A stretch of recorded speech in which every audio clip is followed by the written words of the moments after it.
the counter punch.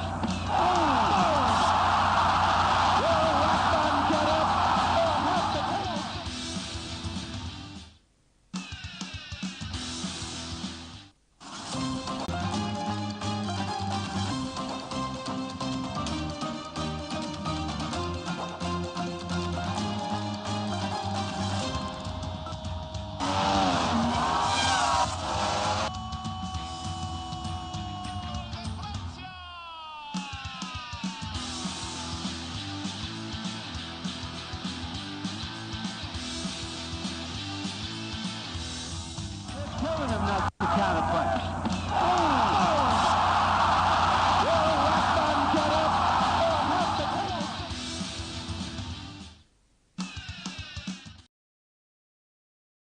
An edition of Sports Talk here on Atlantic Television Network. This edition of the program will warm you up as the World Athletics will meet Amuso and others. Coming in from the world of tennis, world number one, Novak Djokovic has lost at the ATP finals. Coming in from football, all is set for the Super Eagles of Nigeria to confront their counterparts from Lesotho in the next couple of hours from now. Details of these and many more will be yours when we return from the break. Stay with us.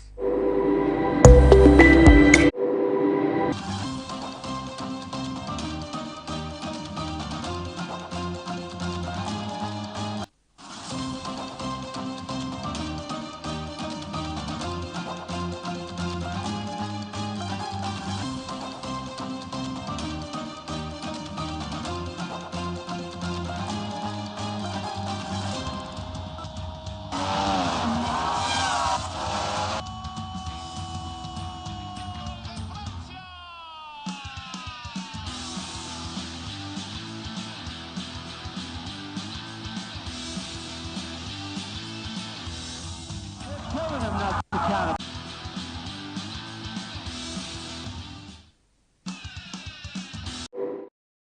It's Sports Talk here on Atlantic Television Network, and on this edition of the program I have with me Sarah Davis. Nice to have you, Sarah. Good morning, Cyril. Well, we'll start as usual from the local scene, and it's not too cheering for Nigerian athletes because Tobi Amuso and other Nigerians have been omitted from the finalists of the men's and women's World Athletes of the Year.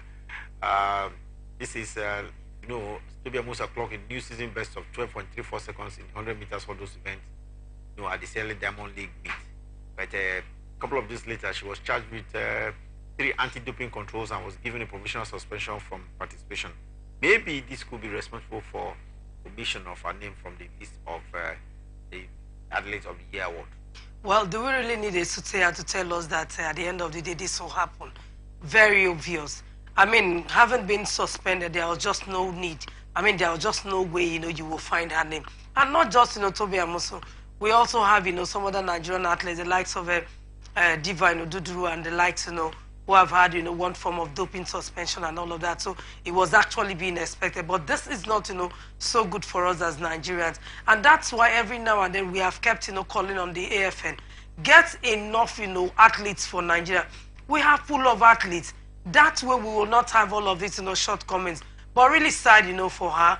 But then, for me, at the end of the day, it will be nice that at the end of, all the findings, because after she was being suspended, she was actually, given provisional, clearance, to compete. And then after the competition, the integrity unit came up saying that it was not yet to huru for her, and then they were still going to follow up on the matter. So the matter has not been laid to rest. We hope that at the end of the day, with all of this, exclusion and all of that, she gets to, come out clean of it, but not the best of, news for Nigerian athletes. Nigerian athletes are being taken off the shine, especially at World Athletes award ceremonies like this. You see the very best of athletics, and you think that Tobi Amuso with her. Because on a normal day, if she hadn't, gotten involved in all of this, suspension, not making herself available for the, test and all of that, there is just no way she wouldn't have been part of it. But unfortunately, this is where she finds herself, and I'm sure she's learning the hard way. Tobi Amuso learning the hard way, and not just Tobi Amuso, the other Nigerian athletes as well, because in Monaco, we expect to see, the best of the World Athletes of the Year being coronated, and definitely they will not be part of the largesse that will come with being, the World Athletes of the Year. I think it's on December 11th.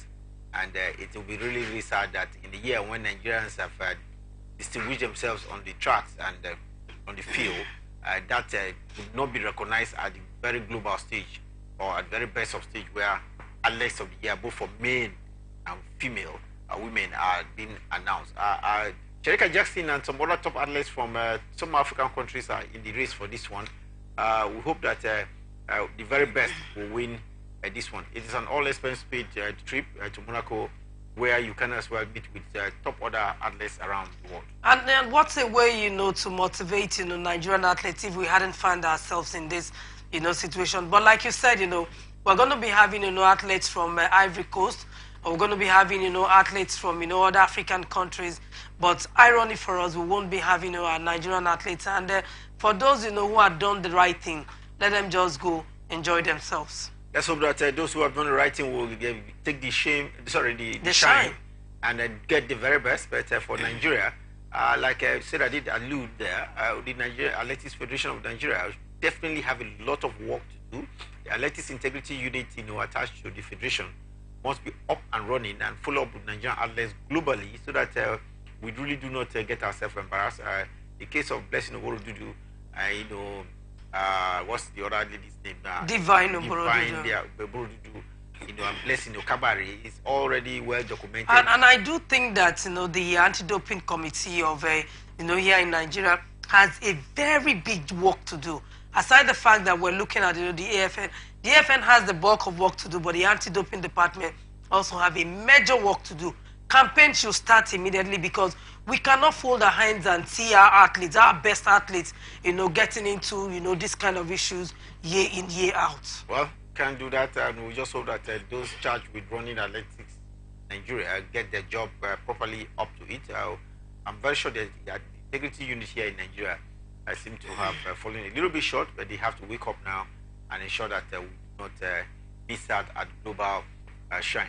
Meanwhile, we'll go to curling and talking about curling. Nigeria's preparations for the Youth Winter Olympics in South Korea might have just hit a brick wall, and no thanks to lack of funds there, or just a paucity of funds. We are told that letters for Team Nigeria to Finland to enable them get visa has been turned down. Well, we saw the report that I think sometime last week, when they came out crying for money and all of that, and at some point I knew that they were going to have issues. The reason it's simple: curling is not even a very popular sport that attracts sympathy and love from people. So having cried that they needed money, I knew at the end of the day it wasn't going to work. And this is where I had said that we should, the Sporting Federations Association should get into aggressive marketing. Yes, we do not have a lot of companies here in Nigeria that will bankroll some of this thing. But if they do more than what they have done, I think they won't be in this situation. They need to get the private sector involved. Ensure that they do some level of aggressive marketing, so that way they have something to fall back. The irony of it is that these sports are sports that we do not really have in Nigeria. And so most of the athletes who even participate in this sport are athletes who are based abroad, and they spend more of their money. Quite unfortunate. It would have been a situation where we can also begin to see, other sports where we can channel our energy and begin to get more medals. But then we put more of our energy into football, where we have struggled. And I know that in the next 200 years to come, we don't look like a side that can even win the Senior World Cup. Well, we have to really put our acts together and try as much as possible to ensure that in a sport like curling, where there's proper organization, most of the athletes representing us are not based here in Nigeria. But at least anyone that is part of the game here should be able to at least get visa. And that is a function of a proper arrangement. We've been turned down now. The team was supposed to go to South Korea for preparation towards the Finland Encounter or Championship. But that will not happen anymore. And there's nothing like a fire brigade approach here. They should have looked for the funds much early enough. I'm sure they started early enough, but probably because the sports, like I said, is not a very popular sport that does not attract so much sympathy. They had issues. But like I said earlier, aggressive marketing, early planning, knowing fully well that funding has been a major problem, a major bane affecting development of sports here in Nigeria. They should have started early enough. Early enough, is it preparation that is key to a successful championship? Let's go to golf now. Members of the Keja Golf Club and their families are really in for thrilling time because the 2023 championship tees off in the next couple of days, November 20th to be precise, out there in Lagos. You understand this competition will be one of the biggest because they intend to celebrate 55 years of existence of the golf club out there in Ikeja, Lagos. This is one of the celebrated golf clubs that we have here in Nigeria. 55 years, and they're putting it together laudable project. I want to think that it's about the biggest golf course we have here in Nigeria. I mean, they have, people with the wherewithal. They have, I don't know, if there's any golf course that have hosted more of international competitions, I think it's the Ikoyi Golf Course. And for the golfers, they have enough time to enjoy. They've just left, they've just had, good time here in Port Harcourt, and then they are moving to Lagos. I mean, more money for the golfers. More money for the golfers, and from golf, we'll go quickly to cricket. And talking about cricket reminds me that Nigerians are in top gear. They, of course, yellow green. So you remember, and that's what the national team of Nigeria is called. The cricket team is called. They are preparing for the 2024 T20 World Cup qualifiers, which will be played in Namibia, and the series against Zimbabwe. And right now, we are told that Zimbabwe did arrive last time around for the training, and Nigeria definitely wants to win this one to move closer to Paris 2024. Well, it's all happening at the Reninos cricket, environment, and if there's one team, that have been doing everything possible to see that they also participate at the Olympics is the cricket side. And they've done really well. The Cricket Federation, this particular board, have done really well. And we hope that, they get to fly the green, white, green of Nigeria very well at the tournament as they look towards the Olympics proper. Talking about the preparations, they have a couple of African countries to contend with, Namibia, Uganda. Do you think we can overpower these African countries to go into the T20 United States of America? Well, when you talk about cricket on the African continent, I don't think that we're not one of the top gongs, but I think we can also show what our mettle at the competition. We have done well. We've made a couple of progress in the last 2 years. So I should think that they have all it takes.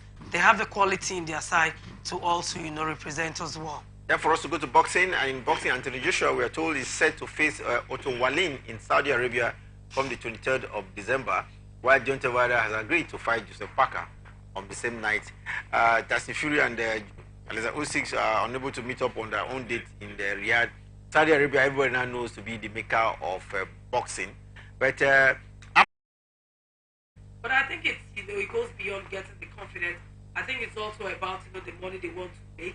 But let's see how things play out. For Tyson Fury and Usyk, I really do not think that that's quite to see the light of it, because obviously we have seen from the antics being played by Tyson Fury that he has some level of fear and respect for Usyk. Well, just hope that the organizers will definitely put a date to this one. For now, that is the most anticipated fight in the world of boxing. All 4 belts are supposed to be on the showcase. The WBC, that's the biggest belt you can find in boxing. A heavyweight boxing, it will be on showcase. All boxing sympathizers are looking forward to that fight. Usyk Fury. Usyk Fury is the fight everybody wants to watch, and like I said, it will be a unification bout with the World Boxing Association, World Boxing Council belt on showcase in conjunction with the IBF, the World Boxing Organization belt as well. So an International Boxing Federation belt. So it looks everybody's looking forward. You want to see who will have all 4 belts at the same time. It doesn't come too easy, but let's hope that there will be a date. There's a venue now, Saudi Arabia, no doubt about it, but the date, and of course, the fighters themselves are available, but let's hope they will agree. Arrangements is the major problem now, agreements. The agreement is what is lacking in this one. Let's go to tennis, and I think that's where we'll have this wrapped up. Yannick Sinner, yes, the world number 4 in tennis, has beaten the world number 1, Novak Djokovic. This, of course, took place in Turin at the ATP finals. It didn't come easy. Over 3 hours of exchange of, let's say, fierce tennis between these two. It did end 7-5, 7-6, 6-7. It took place in Turin, that's in Italy. And Yannick Sinner is Italian. That's why maybe he had the momentum to beat Novak Djokovic. Well, I mean, you can't win all the time. Djokovic has done really well for himself. This is the first, loss he's getting, since July when he won the Wimbledon title. He's done pretty well, and of course, like I said, you cannot win all the time. People are also watching you. I do not think that it's just because, he's playing at home. If it were to be a football match, then I will agree that maybe he had, the crowd, the fan support, the role of a 12-man on the field of play. But this is tennis, and I don't think that came to fore. I think it's just about, some tactics. Yannick Sinner really pushed him hard. I mean, a fight that lasted for 3 hours, 9 minutes. It was huge. But for Novak Djokovic, I think he's done pretty well for himself. Ending the year as world #1 for the 8th season going. And I think, even if he has lost in this particular one, I do not think that, it will hurt him so much. Yannick Sinner, a plus for him. The very first win he's getting against Novak Djokovic. About Yannick Sinner having a Pyrrhic victory there. It took Yannick Sinner to stop Novak Djokovic's 19th unbeaten. What do you make of it? This is one man who has been so consistent this year. According to Yannick Sinner, he felt very fulfilled that he's been able to take out the world #1 and man with 24 Grand tell Slams. you, he will even be more fulfilled. I mean, the fact that, it was a fierce battle, a battle that lasted, 3 hours, 9 minutes.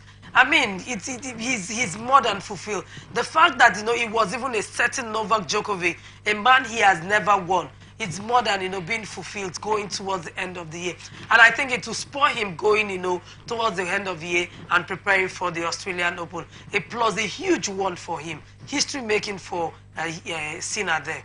19-match unbeaten run of Novak Djokovic halted there by Yannick Sinner at the ATP Finals ongoing in Turin. Everybody knows that the ATP Finals, of course, is divided into 2 groups of the best 8 tennis players for the year comes together and enter into 2 groups.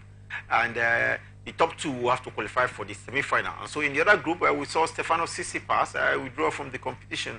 And of course, it's no thanks to injury. And what do you make of it? He has Holger Rune of Denmark to contend with there because he benefited from the injury concern to Stefanos Tsitsipas from Greece. Well, what goes around comes around. You benefited, from someone else's injury, and this time around you're also being knocked out because of injury. Injury definitely is part of the game, and when it happens, the game has to continue. But it's not something we expect. But like you said, it's part of the game. It's always nice, when people fight, too. I mean, you fought very hard to achieve something, rather than it, coming on a platter of gold. You will even value it more that you actually fought, you beat this person on the way to victory. But right now, I mean, like you said, injury is part of the game. Well, it's something no one, foresees. But of course, it will definitely come at some point. While Stefanos Tsitsipas has had to pull out of injury, one man has benefited from this injury concern, and that is Hubert Hurkacz. Hubert Hurkacz now has replaced him, and he will have to first test his skill against world #1 Novak Djokovic. If Novak Djokovic beat him, definitely he will be qualifying for the semi-final. Like I mentioned earlier, 2 of the top players in each of the group will qualify for the semi-final. So Novak Djokovic is still not out of the ATP Finals yet. He has a chance of taking out Hubert Hurkacz. A replacement, last-minute replacement there. Do you see him in a very good shape of taking on the world #1? Well, I think he's in a very good shape. The fact that he has been able to play to this level of the competition, yeah. So I think, he's in a good shape, but it's going to be another tough game. And a certain Novak Djokovic will still have enough gas in the system.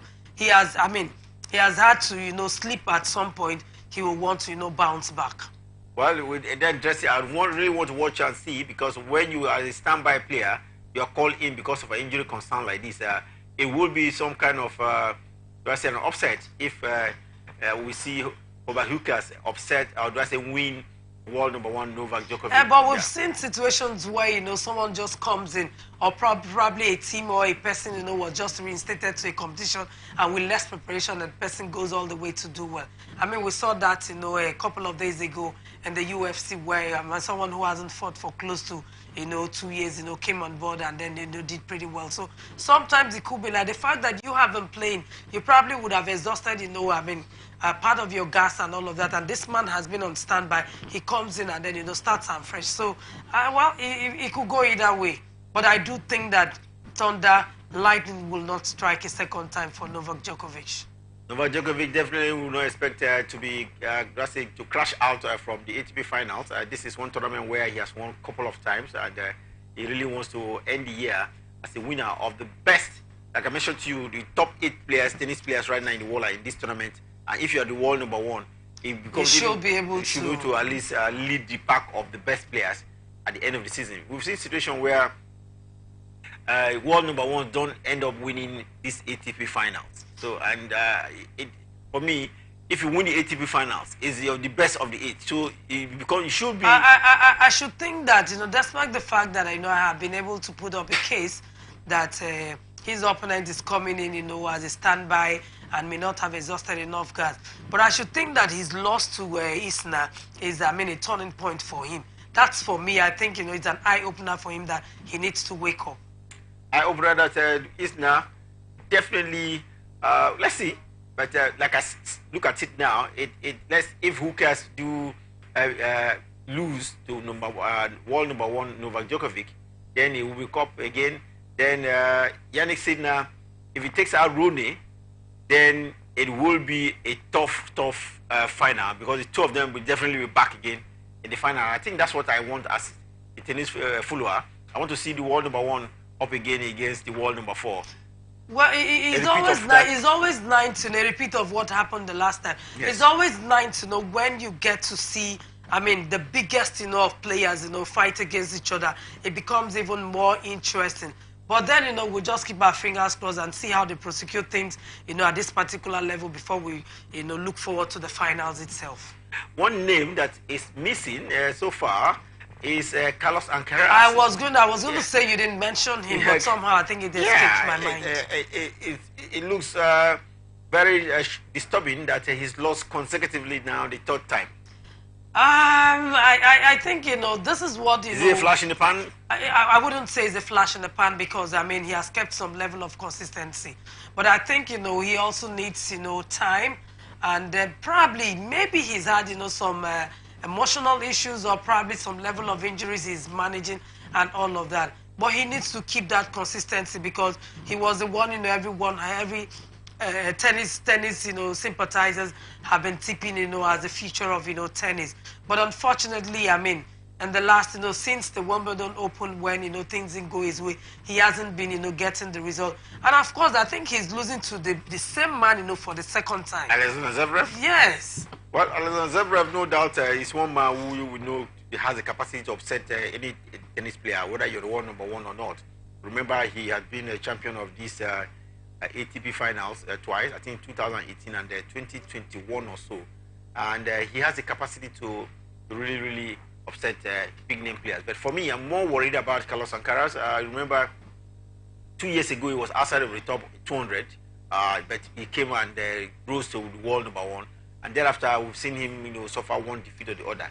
But for the first time, he's lost 3 times, back to back and back. And I think it's becoming very worrisome. Some people believe that maybe it's more psychological than the level of fitness. We saw him pull out 1 or 2 tournaments, but I think at the US Open and the Wimbledon, he got as far as to the semi-final. He truly needs to work on himself, because if this, spate of losing streak continues, it might just be the end of his career. It can be very difficult for young people to lose, consecutively like this and then, bounce back. So he needs to watch out. He needs to work on his psyche. He needs to work on his emotional. He needs to work on his fitness, his training, and everything.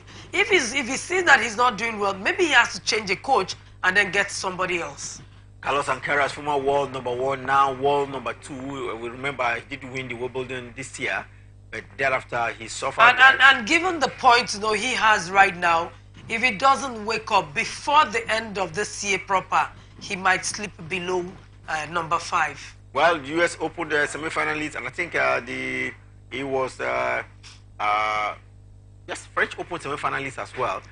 he has to really see how he can go past the semi-finals here, do win again. He needs, you know, a good psychologist to talk him. Well, he's very young. He's just 20 years of age. And that's the more reason he needs a psychologist to talk him into things.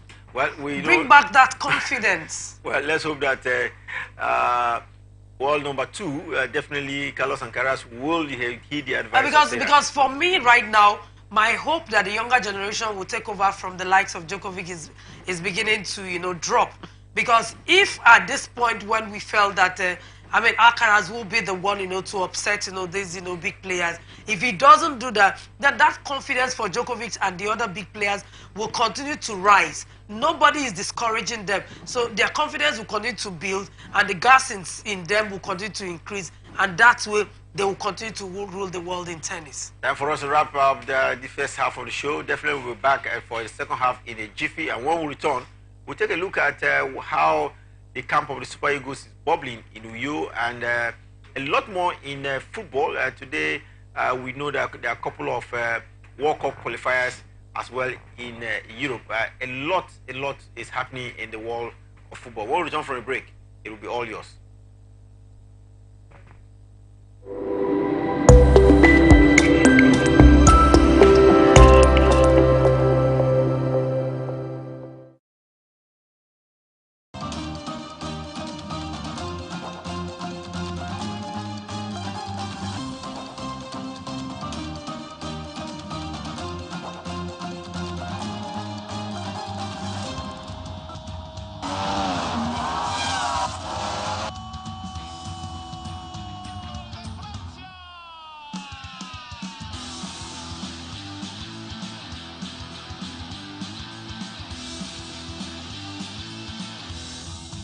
Killing him, not the counterpunch.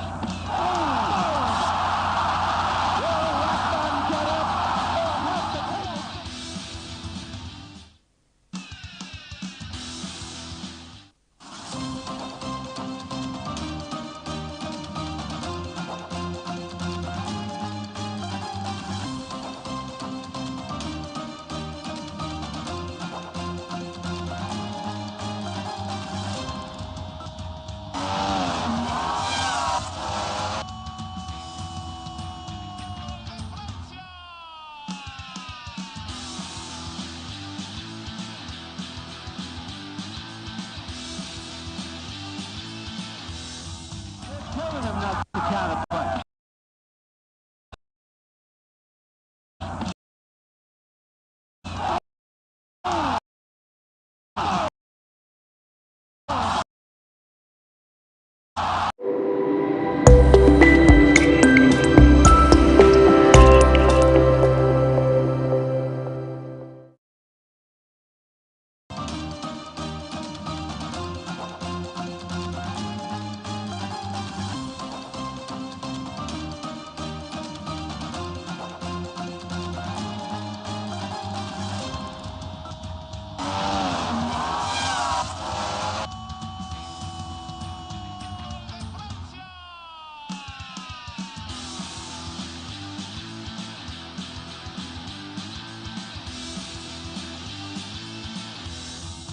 Killing him, not the counterpunch.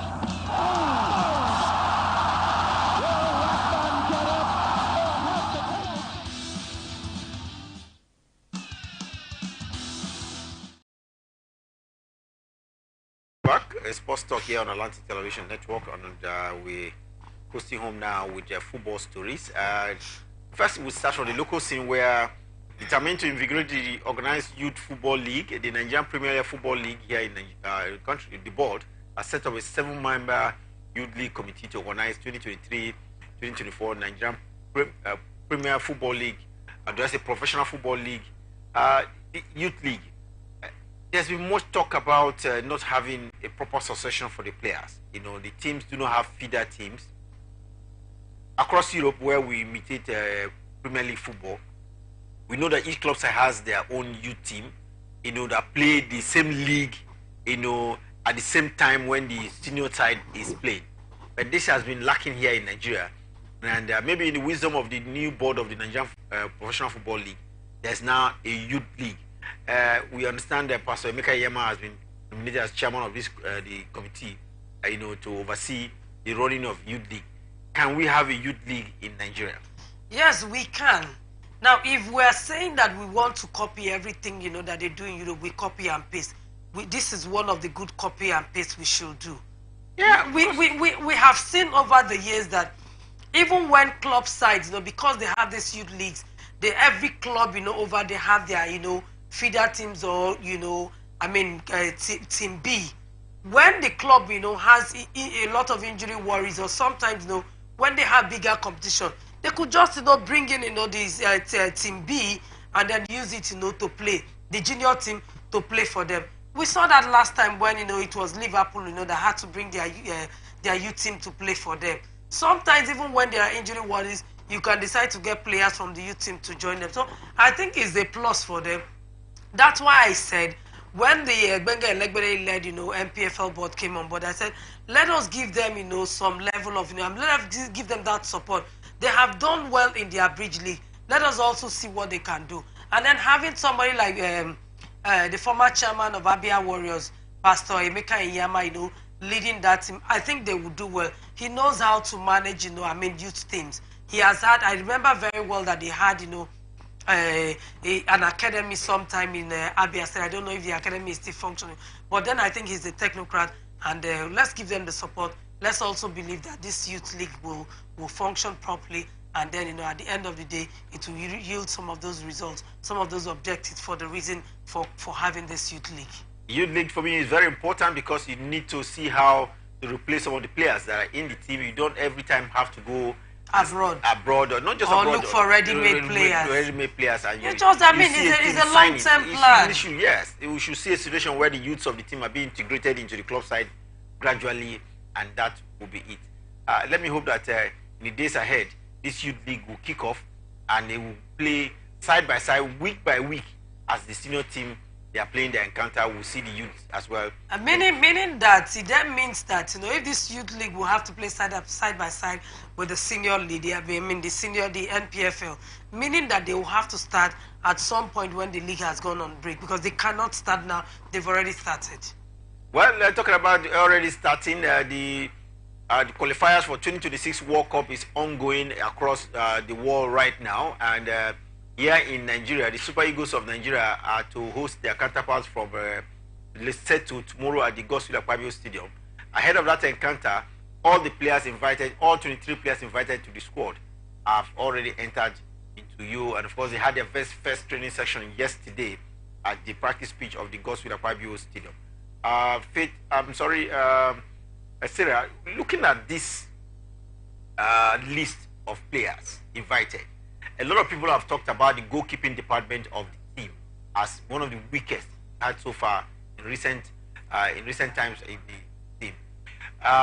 We understand one of the goalkeepers pulled out, and Maduka Okoye pulled out, and a goalkeeper for Insurance of Benin, Obasaweke, was invited. And looking at the statistics of these three goalkeepers in the team, he seems to have a better,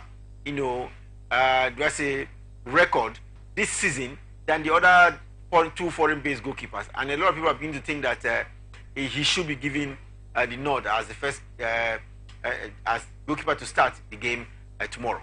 Well, we've seen situations where national teams consider players, goalkeepers from the domestic scene. And I should think that we have tried these foreign goalkeepers, and it's not producing results. I mean, we will say ever since Vincent Iyama left, Kali Keme was affected by leukemia, and we brought in, these foreign goalkeepers. Maduka Okoye, when he started with the Super Eagles, he showed, that commitment. But at some point, he began to show that lackluster attitude, that lukewarm attitude towards the national team. And at some point, he even left. I don't know who talked him into coming back. He has come in, and he has continued to show that, that lukewarm attitude towards the national team. I should think that they should just, forget about Maduka Okoye right now.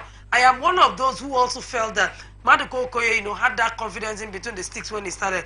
But because of his attitude, there is no point. Let's not look at him. Sometimes the downfall, one man, leaving the scene, helps, the team or the managers of the team discover another player. Right now, I should think that if Francis Ozoya and Maduka Okoye who are first choice and second choice goalkeepers are not doing. Let's look inward. Like you said, the Bendel Insurance goalkeepers have had the best, of records among the 3 goalkeepers. Why not we try these our local goalkeepers? Sometimes we just get to invite, the national team handlers just get to invite the local team goalkeepers. They just invite them for inviting materials, and at the end of it, they don't even get to even participate even for 5 minutes in the encounter. So this time around, let him just start with the local team goalkeepers. Maybe it might just be their time to shine.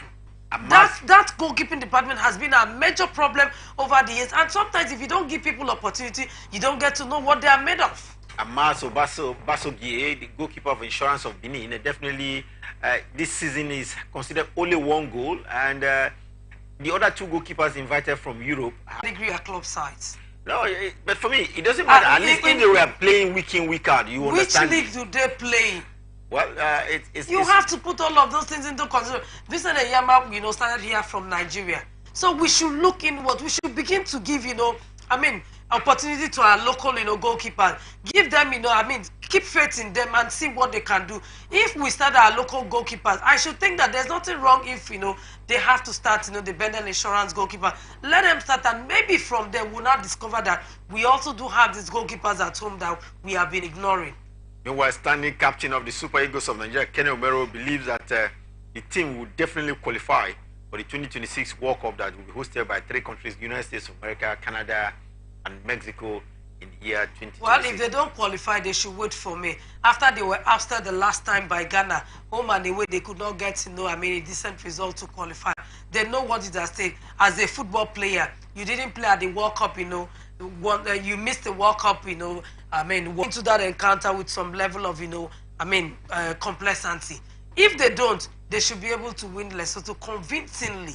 Show them that truly we are big brothers. Show them that it was a mistake we couldn't qualify for the last World Cup. While talking about the Super Eagles of Nigeria not qualifying for the last World Cup, I'm not too sure Nigerians will forgive them if we lose out from the next Mundial coming up in 2026. We really have to get a lot done here, because like we said, in the goalkeeping department, it's been like 1 weak point where we've suffered in the past, and we hope that we don't have I also have some level of worry going into this encounter. A couple of days ago there was this report that the NFF are not happy with Posero, that he did the call up without their content and all of that. I hope all of that have been settled so that these boys can be focused and get the job done against Lesotho. Well, we wish the Super Eagles best of luck tomorrow. We just hope that they will put themselves as well together. Uyo has been a very good ground for them, but of recent we've seen in 1 or 2 games, 7, not 1, 7. And when you talk about Super Falcons players that should be having an award this year, Sister Ashola comes to your mind. Of course, there's goalkeeper Chiamaka Nadozie as well, Rashida Ajibade, Tony Payne, Christy Uchebu, Ostinachi Ohali, and Uche Nakalu are the 7 players already nominated for this award. Do you see the Nigerian coming to the podium at the end of the day? Yeah, I do think that Asisa Dashola is in top, position to finish, as winning the award this time around the game. And no thanks to the performance of the Super Falcons at the last World Cup. They did pretty well, and from all the names you mentioned, they all truly deserve to be nominated. Ajibade scored as many as 9 goals so far this season for Madrid, Atletico Madrid, our club side, and I think she should have some mention in this year's award. But talking about Osisat award, but talking about Osisat, everybody knows that she was nominated for the Ballon d'Or. Remember, she finished 20th, for the Ballon d'Or for, of course, across Europe. But in Africa, she should be very dominant. I should think so. I should think so. Because one thing I believe is that she was the highest ranked. She was the highest ranked, player in the Ballon d'Or. Well, scoring a lot of goals in their clubs. I do think that the major consideration is coming from their performance at the World Cup. Well, let's hope that they will get better. The award is towards the end of the year. A lot of awards are in. The Player of the Year award is there as well. The Coach of the Year, National Team of the Year, and even Young Player of the Year award is there. We understand this will not be limited to players not more than 21 years of age. And CAF is noted for less controversy when it comes to this award.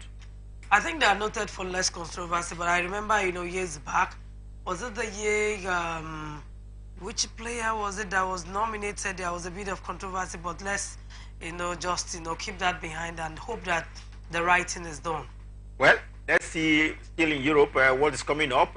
FC Napoli has a new manager, Rudy Garcia, one man that had been coach of the side before. He was fired, has now returned former coach Mazzari has returned now back to Napoli. I think it's a plus. It's a good one. Maybe they are not getting the best of time, with the man, who took over just this season. Maybe they are not getting the kind of results, they should be getting. And of course, which has forced them. We know what. The man has been in charge. Garcia has been in charge for about 16 games. They've won, I think, 8. They drew 4 thereabout, and I think he's lost just only 4 games. But it looks like the owners of Napoli are not. They're not comfortable with because the way, they won the league last season. And they expect that things should continue that way. They're not. To be frank, let's call a spade a spade. A side that did pretty well last season. We saw how they were flying last season. You cannot compare what they did last season to what they are doing this season. So the earlier, they change, the baton, the better for them. And of course, Massari is somebody who knows the terrain very well. And Massari has worked in the club side for about 3 years, 2003 or so. Yes, so I think, they've sat down and they want to really maintain, that the fact that they have won in they won after 30-something years. They want to ensure they remain at the summit of the league. So they are doing everything to ensure that they don't falter, and they don't go back. So I'm sure they are a step in the right direction. And of course, knowing fully well, like you wanted to mention, Victor Osimhen there too, not having the best of time. Victor Osimhen having a new coach, Massari, one man who was in charge of Napoli in 2009 to 2013. Let's hope that he will run, let's say, gel. And you know what happens when you have a new coach? Every player wants to impress. So things might definitely pick up for them.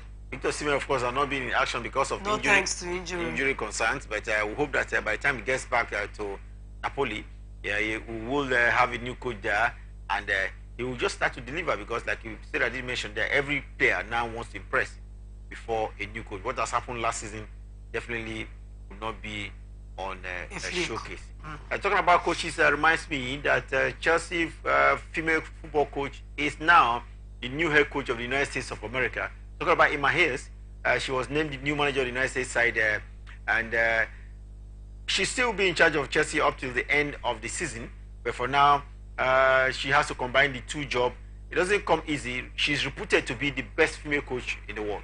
Well, she's been attributed to be the best female coach in the world.